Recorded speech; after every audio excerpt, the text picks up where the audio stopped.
So today's video is going to be the start of a new 3-part series on my channel called How to Write Better Chord Progressions. It could also be called How to Write Chord Progressions if you haven't started doing that yet. And we're basically going to take a look at the different aspects used in probably 90% of the music that's out there these days. And today's video is going to be centered around chord functions. This is kind of the basis of understanding chord progressions and how they work. So there's going to be a fun little sheet here that's going to kind of describe what I'm talking about so that you can refer to that while I rant on. But let's take a look at the chord functions in, let's say, the key of C major. So if I am in the key of C major, I would have C is my one chord, and this functions as a tonic chord. My next chord will be D minor. This is the 2 minor chord. It functions as a subdominant chord. We'll get 3 minor. This is functioning as a tonic chord, and I'll explain this more in a second. F is my 4 chord. We'd classify that as a subdominant chord. G is a 5 chord, 5 major. This is a dominant chord. If we go up, 6 minor. This is another tonic chord, and then if we go one further, we'll end up on B diminished. This is a dominant chord, and then if I want to round it out, I'll play C major here again. Now, in the bottom of this page, I have these chords kind of broken down into their categories of tonics, subdominants, and dominants.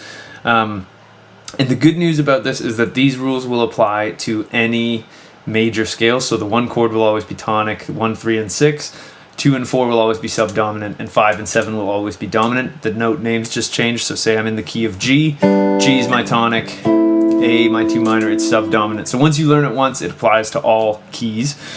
But let's talk a little bit about what these chords are. So tonic chords are chords that feel like home. So typically, they tend to be the first chord in a song or a chord progression, but it is not always that case. But basically, a tonic chord I like to describe as it's your home. Subdominant chords, I describe them as being away from home, but not too far. They're like the grocery store that's a block away or whatever. So they're away from home, but they aren't crazy far from home. And then dominant chords I like to describe as they're like the steps to your house. When you're on a dominant chord, you're going home. So for example, if I were to take a basic chord progression, a lot of the times we like to kind of bounce between tonics and subdominants as kind of like the storytelling of a chord progression. So if I'm in the key of C, really common thing you might see is C bouncing back with F, and then I threw an A minor in there, which is a tonic. So tonic, F is subdominant, tonic, A minor's tonic, and then what if I go C tonics? So what I did there is I brought it up to G, and you can hear when I go to that G, when I hit this chord, your ear is already hearing it go here again, which is why dominant chords are called dominant, because they dominate the harmony. They tell you that you're going to get some kind of resolution. And that 5-1 is kind of the basis of all Western music. Like I often joke with my students that, you know, Beethoven made an entire career out of 5-1, 5-1, 5-1, 5-1. And so that's the basic dominant relationship. And now with this basic knowledge that we like to kind of bounce between tonics and subdominants, and then when it goes to the dominant chord, we're going to end up on a tonic.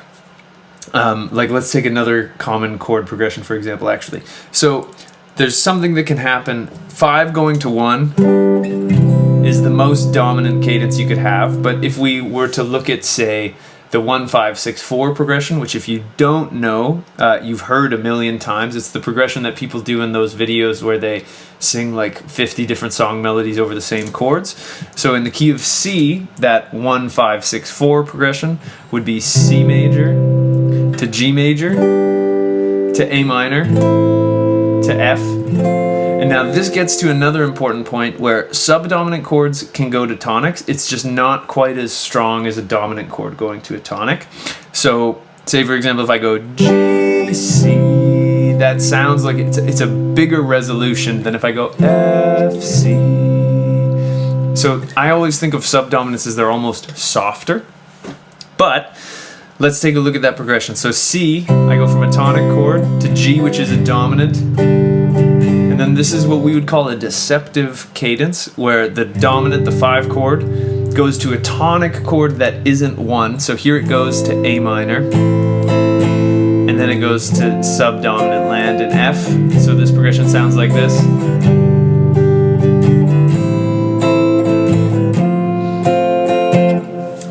And that's kind of the basis of that chord progression. So we have a tonic, and then a dominant that goes to a tonic, but it's not the 1 chord. Then it goes to a subdominant, and subdominants can also cadence to 1. That's called a plagal cadence, if you've ever heard that kind of sound before in music. But let's talk a little bit about why these chords get classified as tonics, and why they get classified as subdominants, and why they get classified as dominants. So the main thing in common that you'll find with all of the tonic chords, so if we took C major, I have the notes C, E, and G. If I did E minor, my 3 minor chord, I get the notes E, G, and B. And the cool thing about all of our tonic chords is they share 2 notes. So E shares E and G with C major, and then A minor shares, where am I going to grab this? I'll grab this one. Shares C and E with C major.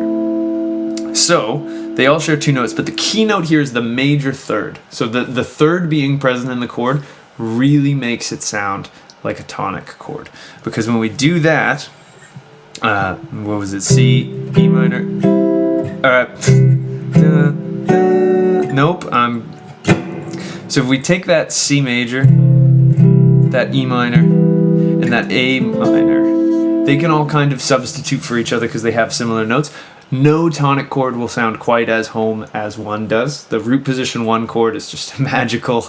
You know, it's like going home to your parents on the holidays. It feels nice. It's warm and inviting. Then if we look at subdominant chords, so our subdominant chords in this case are D minor, which is the notes D, A, and F. And then F major is F, A, C. These both share the notes F and A, and the key note that makes a chord feel like a subdominant chord is the 4 being present in it. And so in our case in C major, that's the note F.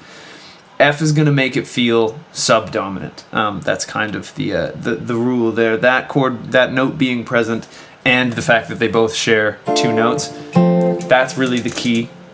And then in the dominant chords, so if we look at G major, we have G, B, and D. And then if we look at B diminished, we have B, D, and F. So each of those share B and D, and the key note there that makes it sound dominant is the presence of that note B is either the root or the third, because the root and the thirds are kind of the most powerful notes in a chord. E minor has a B in it, and then, yeah, so E minor has a B in it, but it's softer because it's the 5th. The 5th doesn't add a ton of color to a chord, it just adds weight, whereas the third and the root really kind of tell you what's happening. And so that is such a powerful note, because if I played the C major scale and I went, your ear's kind of begging me to go here. So when there's a chord, when there's B in that powerful position of either being the third or the root of a chord, you really want me to bring it up to C and resolve it. And so that's kind of the basis of how chords function and how chord progressions work. Is when you look at different songs, you will see different things available to you. Like, say I'm looking at a song. I was looking at one with a student the other day, and he was amazed that I saw the chords D, C, and G, and I went, this is in G major. Because it went...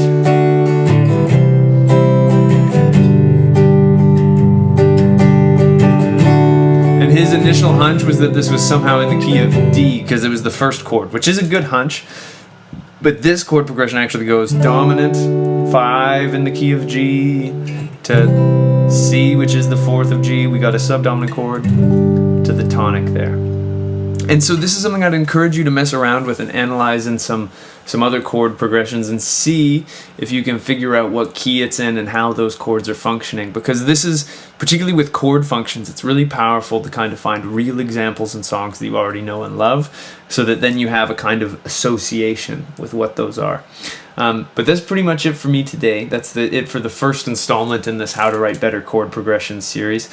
I'm going to have 2 others coming up with a modal interchange or modal mixture and the idea of secondary dominant chords. So I hope this made sense and I hope it helped you out.